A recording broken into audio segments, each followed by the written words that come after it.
नमस्कार एंड जय हिंद मेरे प्यारे साथी मित्रों। साथियों, यूएसए के इतिहास में एक बहुत ही अनोखा और बहुत खतरनाक वार्निंग दिया गया है by the American president Donald Trump himself, जिसमें उन्होंने ये चीज कह दिया है कि भाई बिना टैरिफ्स के हमारा देश पूर्ण रूप से बर्बाद हो जाएगा और हमारी मिलिट्री पावर इतनी कमजोर पड़ जाएगी कि जिस मिलिट्री के बुनियाद पे हमने पूरी दुनिया के ऊपर अपना दबदबा बना के रखा था वो शायद खत्म हो सकता है। साथियों, ये जो स्टेटमेंट है ये सिर्फ एक स्टेटमेंट है या डोनाल्ड ट्रंप के द्वारा दिया गया एक डूम्सडे वार्निंग कि यूएसए खत्म होने की बात है। और सबसे बड़ी शॉक की बात यह है कि उसी दिन पर क्या किया गया है कि यूएसए के फेडरल कोर्ट ने डोनाल्ड ट्रंप द्वारा लगाए गए टैरिफ्स को इल्लीगल घोषित कर दिया। और अब यहां पे याद रखो, डोनाल्ड ट्रंप यही टैरिफ्स के बुनियाद पे इंडिया से भी पैसे वसूल करने की फिराक में थे,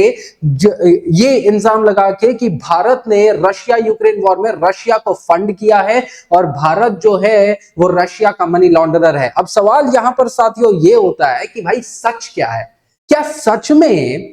टैरिफ्स के बगैर अमेरिका बर्बाद हो जाएगा? क्या अमेरिका टैरिफ्स के ऊपर इतना निर्भर है? क्या या फिर ट्रंप यहां पर ये चीजों को बस एक पॉलिटिकल ड्रामा के तरह क्रिएट कर रहे हैं, जिसमें वो अपने लोगों के अंदर इतना डर पैदा कर दे टैरिफ्स के संबंध में कि लोग उनके नैरेटिव्स को ही सच मान ले? या ट्रंप यहां पर सही मायने में अमेरिका की जो पावर है, जो टैरिफ्स के ऊपर इतना डिपेंड करती है, कि ट्रंप ने उस चीज को उजागर कर दिया, सच कर दिया? So that is the bigger question यहां पे। और इस वीडियो के अंदर हम उन्हीं चीजों को ब्रेक डाउन करेंगे कि ट्रंप का ये एक्सप्लोसिव क्लेम सिर्फ शब्दों की बुनियाद पे है या वो एक जियोपॉलिटिकल सिग्नल है। और सबसे इंपॉर्टेंट बात यह है कि इसे दुनिया और भारत के लिए क्या मतलब निकल के आता है। अब साथियों यहां पर चलिए आगे बढ़ते हैं कि ये चीज समझने का प्रयास करते हैं कि भाई आखिर में ट्रंप ने इतना अचानक से ये स्टेटमेंट क्यों लिख दिया यहां पे। तो होता क्या है कि अगस्त के लास्ट वीक में जो यूएस का फेडरल कोर्ट है उसने सीधा सीधा कह दिया, एक हिस्टोरिक वर्डिक्ट दिया 7:4 के जजेस के रेशियो में कि भाई ट्रंप जो तुम्हारा टैरिफ्स वाला जो पॉलिसी है ना वो एकदम गलत है, इलीगल है, उसे बंद करो। और कोर्ट ने यहां पर कह दिया कि भाई मिस्टर प्रेसिडेंट, तुम्हारा ये जो इलीगल टैरिफ का पॉलिसी है ना ये तुम्हारे पावर के बियॉन्ड है, तुम्हारे पास इतनी कोई अनलिमिटेड पावर्स नहीं है। टैरिफ्स लगाने का काम कांग्रेस का होता है, प्रेसिडेंट का नहीं। और डोनाल्ड ट्रंप यहां पर खुद को तो बहुत पावरफुल समझते ही हैं और ये चीज है कि उनके सामने कौन खड़ा रह पाएगा। तो उसी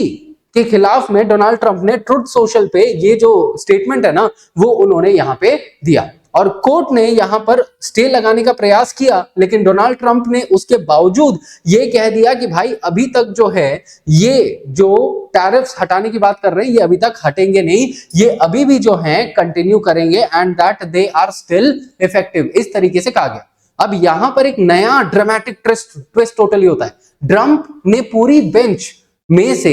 ये कह दिया, मतलब 7 लोगों ने जिन्होंने ट्रंप के टैरिफ्स को इलीगल करार दिया उन सबको कह दिया कि भाई तुम सब हो ना रेडिकल लेफ्टिस्ट हो, तुम लोग जो है वो अमेरिका के खिलाफ हो, तुम लोग अमेरिका को बर्बाद कर दोगे। और वहीं पर एक अचानक से एक क्लेम ये आता है कि डोनाल्ड ट्रंप ने इन 7 लोगों में से इन सब लोगों में से एक जो व्यक्ति है ना उनको उन्होंने ट्रू पेट्रियट कहा। बोला कि भाई ये जो जज है ना वो यूएसए को प्रेम करता है और उसकी इज्जत करता है। एंड ये क्यों,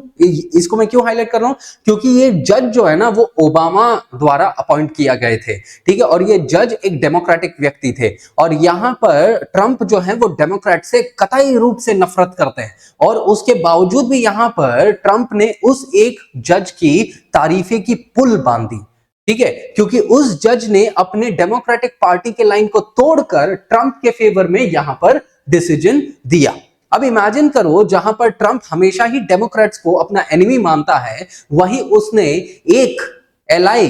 को यहां पे एक एलाई को बचाने के लिए एक नया सा नैरेटिव सेट कर दिया। और इसी ट्विस्ट के बाद ट्रंप ने हमेशा से यही एक स्टेटमेंट दिया कि भाई ये जो है ना ये एक डूम्सडे वार्निंग है यूएसए के खिलाफ कि यूएसए बर्बाद हो जाएगा। मतलब ये जो कोर्ट के अंदर दिया गया बयान जो है, जो वर्डिक्ट है, वो कहीं ना कहीं पॉलिटिकल बैटल ग्राउंड बन चुकी है ट्रंप के पॉलिटिकल गलियारों में। अब जो ट्रंप साहब ये इतना बड़ा पॉलिटिकल क्लेम कर रहे हैं यहाँ पे, तो इन क्लेम के अंदर अगर हम इन चीजों को समझे कि भाई ये जो हेडलाइंस जो ट्रंप ने दी है उसने किस तरीके से पूरी दुनिया को हिला के रख दिया है। ट्रंप यहाँ पर ये चीज जब बोलते हैं, ठीक है, तो ये सिर्फ एक इकोनॉमिक आर्गुमेंट नहीं था, ये ट्रंप ने डूम्सडे की प्रोफेसी करी।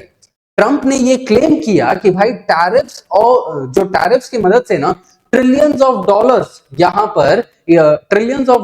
यहां पर अमेरिका के अंदर आते हैं, ये क्लेम किया गया है। लेकिन यहां पर ट्रंप के और इसी के साथ ट्रंप के जो ये एडवाइजर साहब हैं पीटर नोवारो, इन्होंने ये लिख दिया कि भाई अगर डोनाल्ड ट्रंप कोर्ट के अंदर ये केस हारते हैं तो प्रेसिडेंट ट्रंप सही है, it will be the end of USA, मतलब यूएसए का खात्मा हो जाएगा। और उन्होंने ये वही व्यक्ति हैं कि जो ये भी चीज आगे बोलने से नहीं रुकते हैं कि भाई ये जो पूरा ही केस है ना कोर्ट के अंदर, ये पॉलिटिकली मोटिवेटेड है। और ये जो जजेस है ना जिन्होंने कह दिया कि भाई टैरिफ्स इलीगल है, ये पॉलिटिशियंस है इन ब्लैक रोब्स, मतलब ये वही नेता जैसे हैं जो अपने बातों पे नहीं टिकते और जो अपने इंटरेस्ट के हिसाब से बदलते रहते हैं, ऐसा करके टारगेट कर दिया। यानी ट्रंप और नोवारो दोनों ने कह दिया कि भाई टैरिफ्स जो हैं वो अमेरिका को बचा के रखते हैं, अगर टैरिफ्स नहीं रहेंगे तो अमेरिका जो है वो कुछ नहीं कर पाएगा, अमेरिका जो है वो यहाँ पर कोलैप्स कर जाएगा, ऐसे इनका मानना होता है इस पर्टिकुलर टाइम पे। पर दोस्तों यहीं पर एक सबसे बड़ा सवाल उठ के आता है कि क्या एक सुपर पावर की सर्वाइवल सिर्फ इंपोर्ट ड्यूटीज पे डिपेंड करती है क्या, या फिर ये सिर्फ ट्रंप का एक पॉलिटिकल थिएटर है जो उनके सपोर्टर्स के लिए एक तरीका है कि वो उनको अपने पास लेके आए। अब यहां पर ग्राउंड रियलिटी की बात करें तो भाई असल मायने में क्या ट्रंप के टैरिफ्स ट्रिलियंस ऑफ डॉलर्स लेके आते हैं क्या, एक्चुअल डेटा क्या है इसका? तो यूएस ट्रेजरी के हिसाब से जो ट्रंप के टैरिफ्स है ना वो सिर्फ 200 से 250 बिलियन डॉलर्स ही अभी तक लेके आ पाए हैं। तो ट्रिलियंस ऑफ डॉलर तो काफी दूर की बात है, सिर्फ बिलियंस में ही ये पैसा है। और इसका डायरेक्ट इंपैक्ट जो है वो यूएस के कंज्यूमर्स पे पड़ रहा है,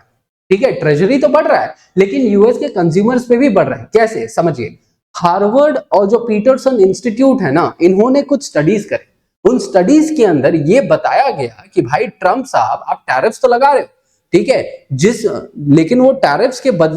की वजह से जो भी इंपोर्टेड गुड्स है ना उसके प्राइसेस भी 22% बढ़ गए। और जब प्राइसेस 22% बढ़ गए तो यूएस के जो हाउस होल्ड है ना, यूएसए के हाउस होल्ड, उनके एक्स्ट्रा एक्सपेंडिचर भी $1300 पर ईयर के हिसाब से बढ़ गया। तो यूएसए के हाउस होल्ड यहां पर सीधे तरीके से बोल रहे हैं कि भाई तुम टैरिफ्स जो लगा रहे हो उसके वजह से कहीं ना कहीं हमारे खर्चे भी बढ़ रहे हैं जो हमें कतई मंजूर यहां पे नहीं होते, तो टैरिफ्स को तुम वापस लो। और इन्हीं चीज के वजह से 60 से भी ज्यादा प्रतिशत अमेरिकन आज जो हैं डोनाल्ड ट्रंप के इस टैरिफ्स के खिलाफ हैं और वो कह रहे हैं कि भाई वापस ले लो। लेकिन डोनाल्ड ट्रंप ये कह रहे हैं भाई टैरिफ्स के बगैर तो यूएसए बर्बाद हो जाएगा, टैरिफ ही जो है जो अमेरिका का शील्ड ऑफ सर्वाइवल है। लेकिन इकोनॉमिस्ट कह रहे हैं, और आज के टाइम में उन्होंने ये कह भी दिया इकोनॉमिस्ट ने, कि भाई ट्रंप तुम्हारे टैरिफ्स की वजह से तुम खुद अपने जुबान पे खड़े नहीं उतर पा रहे हो, अमेरिका का इज्जत कम हो रहा है और अमेरिका के जो बायलैटरल रिलेशंस है वो भी खत्म हो रहे हैं। तो यहां पे कुछ बड़े सवाल उठ के आते हैं कि क्या ट्रंप अपने सपोर्टर्स को एक ऐसा इकोनॉमिक रियलिटी दिखा रहे हैं जो शायद कभी है ही नहीं, या एक पॉलिटिकल इल्यूजन जिसमें डर का नेशनलिज्म बना के वो अपना वोट बैंक को स्ट्रॉन्ग करना चाह रहे हैं। और अब आपको एक बोल्ड सवाल यहां पे ये भी पूछना चाहिए डोनाल्ड ट्रंप से कि ट्रंप के टैरिफ्स क्या यूएस के सर्वाइवल के लिए इतने इंपॉर्टेंट हैं कि ट्रंप यूएसए द्वारा बनाए गए ऐतिहासिक रूप में जो बायलैटरल बॉन्ड्स है उसे भी वो खत्म कर देंगे, या ट्रंप ये सिर्फ एक पॉलिटिकल वेपन के जैसे यूज कर रहे हैं इंडिया के खिलाफ, जिसमें ट्रंप इंडिया को दबाना चाहते हैं और इंडिया जैसे अलग अलग देशों को दबाना चाहते हैं, लेकिन उनका यही पॉलिटिकल वेपन उन्हीं पे बैकफायर कर गया, क्योंकि इंडिया जो है अब रशिया और चाइना के साथ मिलके वो एक नया ट्रॉयका बना रहा है, जो शायद आगे आने वाले समय में डोनाल्ड ट्रंप के टैरिफ्स की वजह से ट्रंप की तो पावर कम हो जाएगी, यूएसए की तो पावर कम हो जाएगी, लेकिन ये एक नया अलायंस उभर के आएगा जो यूएसए को कड़ा टक्कर दे सकता है। तो यहां पर क्या यूएसए टैरिफ्स के बगैर एक सुपर पावर भी नहीं? ये सवाल के साथ आई शैल एंड दिस सेशन। धन्यवाद आप सभी का साथियों हमारे साथ जुड़ने के लिए। धन्यवाद एंड जय हिंद।